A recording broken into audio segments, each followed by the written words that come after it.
Already ভুলে গেছে যে আমরা কেন একত্র হয়েছে এবং আমরা সবাই তা জানি।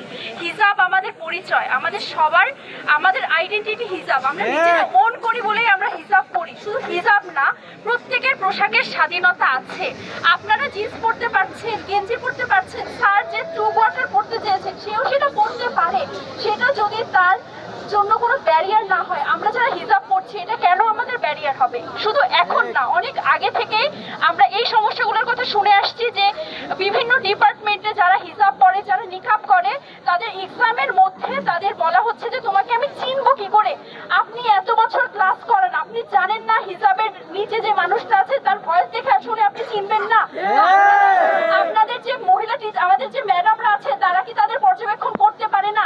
পরীক্ষার মধ্যে তাদের হেনস্থার শিকার হতে হয়, পদে পদে নারীদের হিজাব বা পোশাক নিয়ে হেনস্থার শিকার হতে হয়। এটা আমরা কোন স্বাধীন বাংলায় আছি?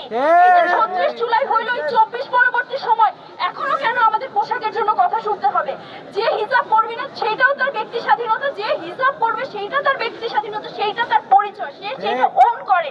এই জায়গা থেকে এই স্বাধীন বাংলায় কিসের জন্য শুধু পোশাকের নামে আমাদের কটূক্তি করা হবে?